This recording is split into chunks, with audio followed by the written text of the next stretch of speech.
Namaskar, I'm Anuradha Singh and you're watching my video channel Weaving Tales. And this is episode 19, the last episode of my series Song of Life, a poetic retelling of Mahabharata. As you have all been hearing from my poetry, that I recite a few stanzas of my poetry Song of Life and then tell relevant stories related to those stanzas from the poetry from Mahabharata. And this way our journey has come to the end. In my last episode, I narrated stories about the 18-day war. Like from last 3 episodes, actually, I have been narrating stories of the war. And in the last episode, the last 4 days of the war, I narrated. And then what happened after the war with the Pandavas, that I am going to tell in today's episode. So without wasting much time, let's recite first the stanzas and then I will tell you the stories.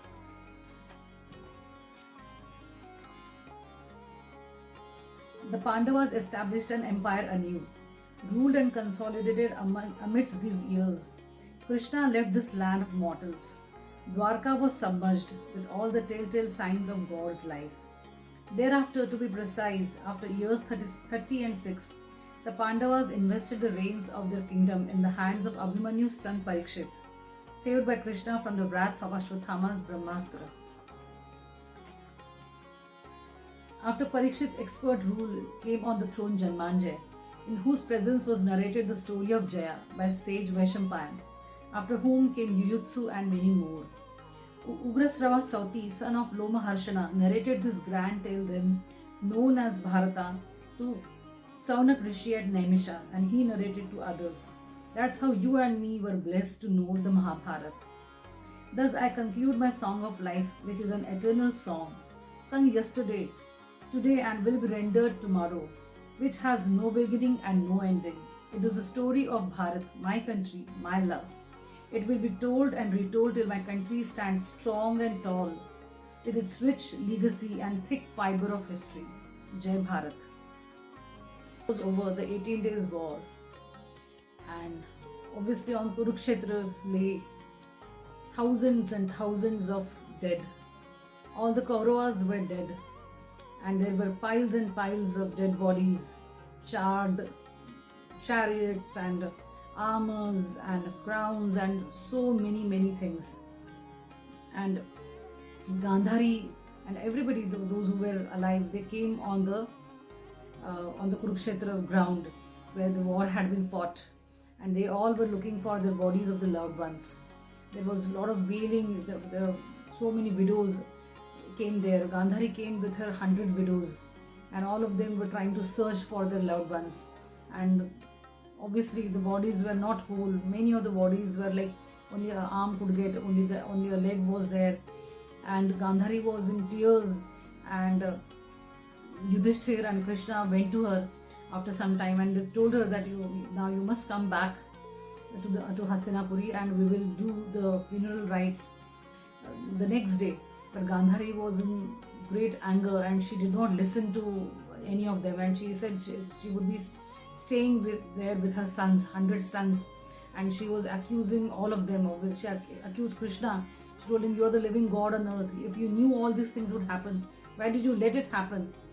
But obviously Krishna knew what is her state of mind and he did not answer.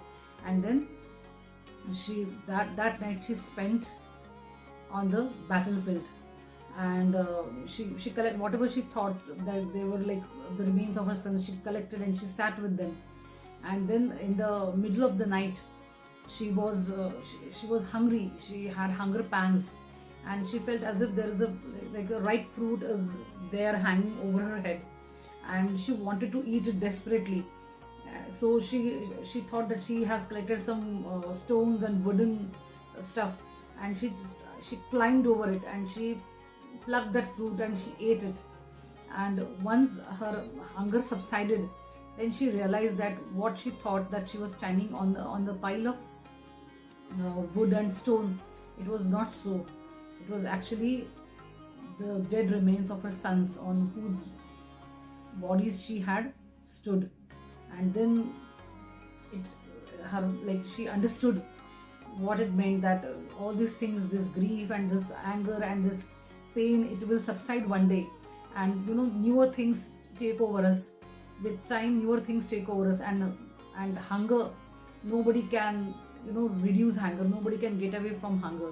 It is the eternal truth of life that hunger and other things take over grief and pain, and the things which are to happen will happen at any cost.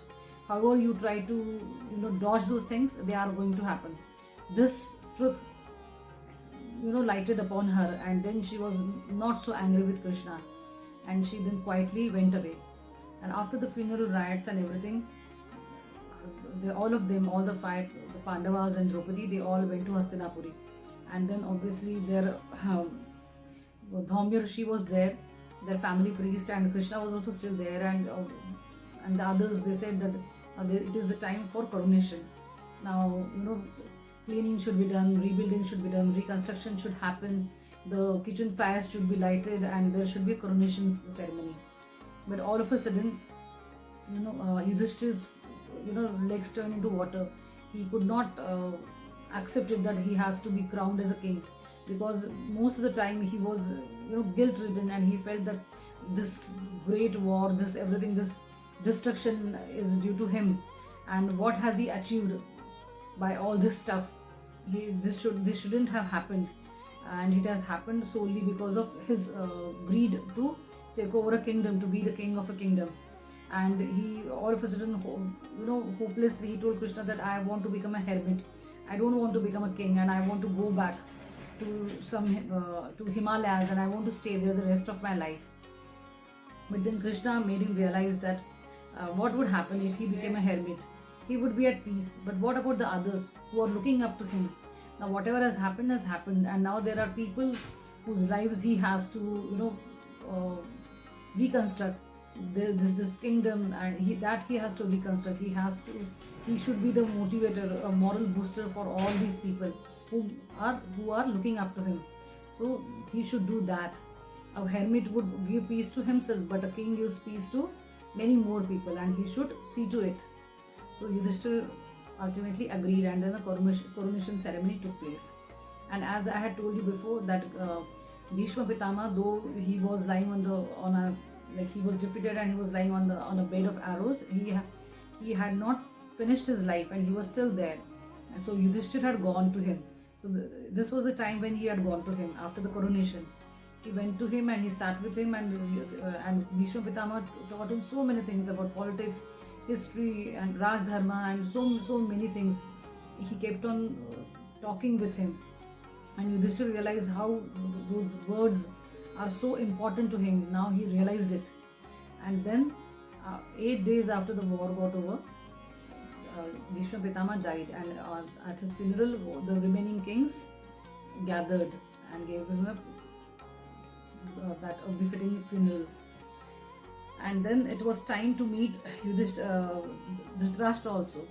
So but Krishna told him that you must meet him carefully, because I don't know if his anger has abated or not, and Bhima, you should be more careful.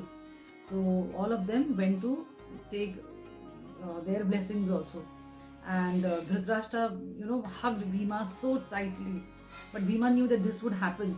So it was actually not Bhima, but it was an iron statue of Bhima which Bhima had made, and that was what Dhritarashtra had hugged, and it broke into pieces. And then when it broke, then Dhritarashtra all of a sudden started crying, and he realized that what he has done. But that pent up anger and all that, after that, all vanished, and they stayed on there. Then so this way Yudhishthira started ruling his kingdom, and then somebody suggested him that it is time that he should have a Ashwamedh Yajna. So the horse for the Ashwamedh Yajna, they got it. It was a white stallion. They got it from the city of Bhadravati, and Bhima went with Ghatotkacha's son to that city of Bhadravati. Initially, the king Yuvavansha, he said no to give away that horse. That horse was his prized possession, so he didn't want to give that horse away. But then Karna's son was also there. Not only Ghatotkacha's son, whose name was Meghavarna, but it was Bhim, Ghatotkacha's son, and Karna's son. So these three of them had gone there, and then with some politics, some diplomacy, and showing some power, they got that horse. And then the horse was left on its own, and it traveled from city to city, from kingdom to kingdom. Obviously, behind the horse there were people. Those who accepted Yudhishthir as their overlord, then nothing would happen there. But if they would let the horse pass and accept Yudhishthir as their overlord. But the kings who did not accept King's Yudhishthir's overlordship, there a war would take place, and that those battles, those wars were few, but there were, and they were fought by Arjuna also. So this way, he reached the city of Manipur, where Chitrangada, his wife, stayed, and Chitrangada had a son called Babruvahan. So he knew Babruvahan, and Babruvahan obviously accepted his father as his overlord. But then Arjuna said, "How could you do this? You are a Kshatriya. You should fight with me." And so the boy reluctantly accepted to fight, and a fight ensued. And the people, they were amazed, they were aghast when they saw that he was more than match for his father. Babruvahan was a great warrior, and one of his arrows ripped Arjuna's heart, and he died. But then Ulupi, his another wife, who was a Naga princess, she came over there all of a sudden. If you remember, Ulupi had a son called uh, Ulupi had a son called Iravan. If you remember, I had told his story to you, that on the 9th day he was sacrificed. So that Ulupi, she came over there, and she told the story that this was to happen because he has killed in that war, Mahabharat war. He killed Bhishma Pitama, who was his great grand uncle, and his mother, Bhishma's mother, Ganga, she had cursed him that Arjuna would die at his own son's hands. So that is why this has happened. But I have a magic gem with me, and I will resurrect Arjuna. And then she resurrected, and Arjuna kept looking at Ulupi. He could not remember her the way he had not remembered his son Iravan, the same way, because so many years had gone in between. He could not recognize his wife Ulupi. But then Ulupi was obviously heartbroken, but she quietly went back to her realm. So this way they went ahead, and then they went ahead to one kingdom, which was a kingdom of females. There were only females living in that kingdom, and those females were they were trapped inside that kingdom. They were not able to come out of there because they had this curse, you can say, that unless until somebody marries them, they could not cross that kingdom. That was the curse put on them. And whatever would enter that kingdom, if a male entered that kingdom, would turn into a female. So when this horse entered that kingdom, he turned into a female. The kingdom's name was Gaurivan, and it was an enchanted place, and the queen who ruled at Gaurivan was named Pramila. And she stopped that horse, which had turned into a mare, and she said, "I will not let it go unless until Arjuna marries me. If Arjuna marries me, then only I will let this mare go ahead." So Arjuna initially was irritated, but then he understood that it has to be done, otherwise this horse would not go ahead. So he readily accepted to marry Pramila. So Pramila stepped out, and the mare also came out, and the mare turned into again the horse, and they married. And then he told Pramila to go and wait for him in Hastinapuri, and this way the horse moved ahead. So this way the horse kept on moving. It went to the kingdom of Mayurdhwaja. It went to the kingdom of Dushala, who was the only sister of the Kauravas, and she was married to Jayadratha. Though Arjuna had killed Jayadratha, there was no ill will now left there, and his son, Jayadratha's son, readily accepted Yudhishthir as their overlord. It went to even Gandhara, where Shakuni's sons were ruling, and even they accepted Yudhishthir as their overlord. And this way, going everywhere, the horse came back to Hastinapuri. When it came back to Hastinapuri, the horse started, neighing happily. And everybody wondered, why is the horse neighing so happily?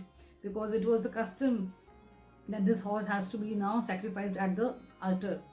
And previously also it had happened, and the horses who had been sacrificed at the altar had gone to heaven. But then Nakula, who understood the language of the animals, he spoke to the horse, and the horse told that he would be going to even a greater place than the heaven, that is Swarga, even a higher place than Swarga. And what is that place? Everybody asked him, but the horse did not reveal the name of that place. So this way the Ashwamedh Yajna got over. And then for 36 years they ruled very well. And in the meanwhile, Uttari, that is Abhimanyu's wife, she gave birth to Parikshit. And then after 36 years, the Yadavas who had taken part in that war, half of them were in the Kuru camp and half of them were in the Pandav. They had gone for a festival kind of thing. There was a lot of revelry to the seashore of Prabhasa, and there they were drinking a lot, and they had no weapons with them because they had gone to celebrate over there. But talks about the war started, and they started, each one of them started boasting, they started telling stories, and a fight arose, and a huge fight arose. And since they had no weapons with them, they started taking the reed which was growing on the seashore, and they hit each other, they killed each other with that reed, and there a huge battle erupted over there, and most of the Yadavas got killed over there. Seeing what these Yadavas are doing, Balram got extremely agitated, and he was demoralized, and he felt that his time on earth is over, and he took the shape of a serpent, and he went away from human life. He finished his human life. And then, seeing that Balram is no more, Sri Krishna also understood that his time on earth is over now, and he went into a cluster of bamboo. He was sitting over there, and he had his complete energy, the life energy he had concentrated on a toe. He was looking at toe. He had kept the toe on a bamboo, and a hunter mistook it for a deer, and he hit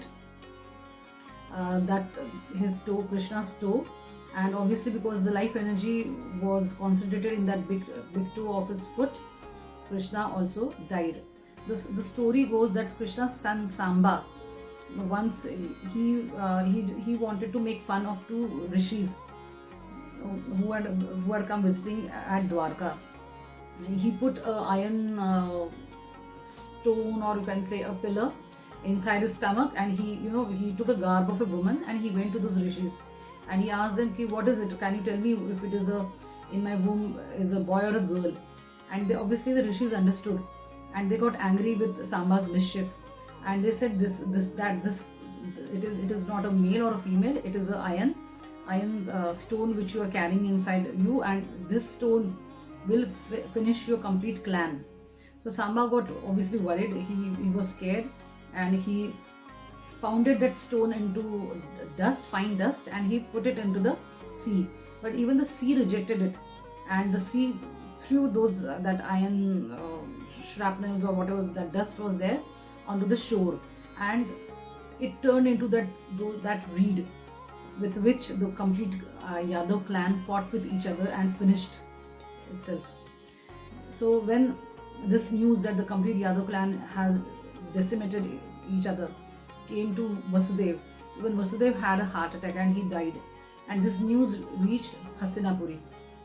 So Arjuna was sent to see what has happened at Dwarka, and he came, and when he reached there, he saw that a huge wave has engulfed the complete island of Dwarka, and Krishna is no more, and nobody is there, and he tried to save whoever people were there. He tried to save them, and he was taking them back, but he was attacked by barbarians, by tribals, and he could not even save all of them. And when he reached Hastinapuri, he was completely crestfallen and upset, and he was crying bitterly. So then later on, even the elders who were staying with them, all of them, Dhritarashtra, Gandhari, and even Kunti and Vidura, they also left for they decided that their Grihasthashram is over now, and it is high time they should go to Vanaprasthashram, and they left Hastinapuri and they started living in jungles. And then first Vidura died, and then in a forest fire all three of them Dhritarashtra, Gandhari and Kunti, they also died. These Pandavas used to come there to meet them, but once when they came, they found out that in the forest fire, their parents are no more. So now Parikshit was now grown up, and even these Pandavas, when Krishna was no more, they realized that even their work on earth is over, and even they should now go to, and to an exile. They should finish their life in Hastinapuri, and they should go to the Himalayas. Yudhishthir suggested that he should go to the Mandar mountain. So, giving the reins of the kingdom to Parikshit, all the 5 Pandavas and Draupadi went to the Mandar. They started scaling the Mandar mountain. And when they started scaling, first Draupadi stumbled and she lost her life. Then Nakul and Sahadev, then Bhima. But it was decided that they will not stop for anybody. If one of them fell off, the others will keep on walking ahead.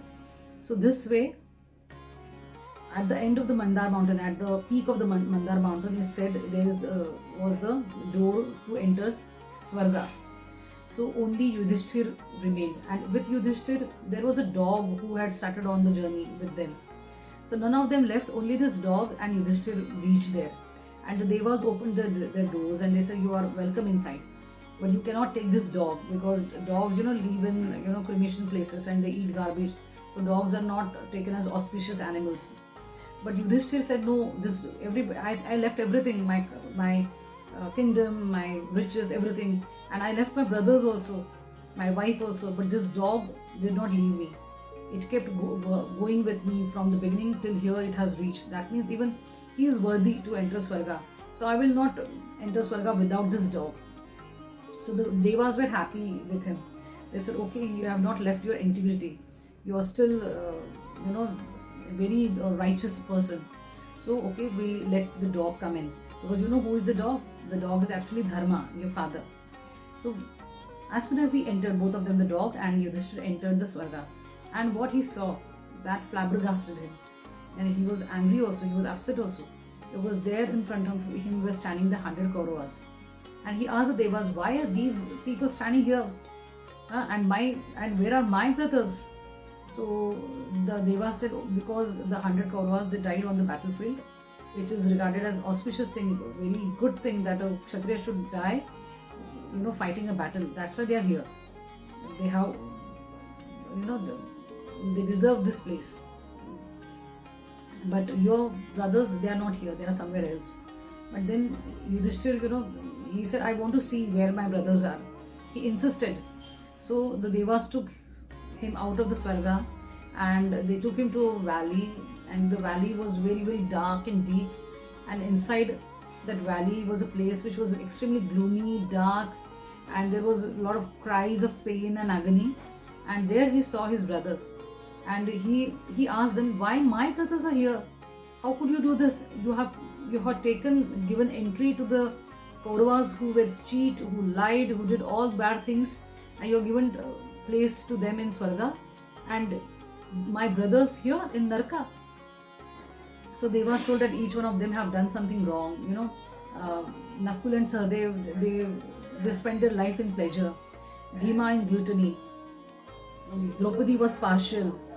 Arjuna had this aham, that he was arrogant, that he is the best archer. He was jealous also of Karna. So that's why they are here. Okay. So, but Yudhishthira was upset because his brothers started stopping him. "Please stay here. You gave us comfort." And then Yudhishthira said, "I am going to stay here. I don't want to go away from my brothers. I don't want to come in Swarga." The Devas started laughing. They were surprised. "What are you saying? You left everything to come to Swarga, and now you got a place in Swarga, and now seeing your brothers, you want to stay here. That means you are attached. You are still attached. You are not at all detached. You have not learned detachment." And then he realized what has happened. And then he took a dip in the Ganga, and he had understood that beyond all these things is detachment. With detachment only one gets moksha.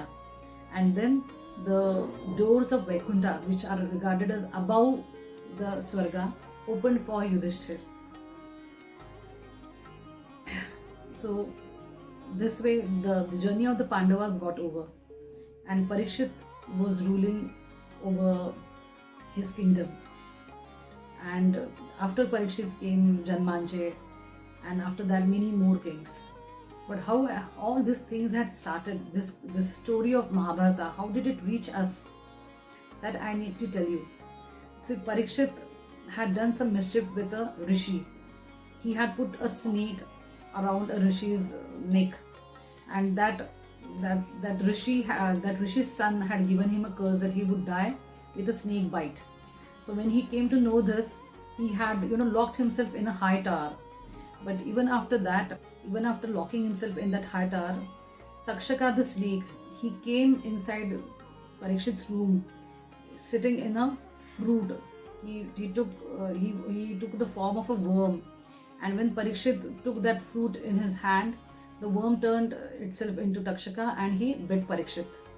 So when Janmanje saw that Parikshit has been bit by the snake, Takshaka, he was angry and he decided to do a huge snake sacrifice. And during the snake sacrifice, the story of Mahabharata was told by During the snake sacrifice, the story of Mahabharata, which initially was known as Jaya, was told by the disciple of Vyasa, who his name was Vaishampayan. And then Vaishampayan's disciples were also there, and then the storyteller Sauti was there. And this way the story kept on reaching us. Like Vaishampayan's disciples told to many other people in the Naimisha forest. And from there it kept on going far and wide in the complete Bharatvarsh. And initially it was known as Jaya, and then it came to be known as Mahabharata. And I am today telling you this story, which I love so much, because it is a story of all human faults. It's a story of, there is nothing white and black in Mahabharata.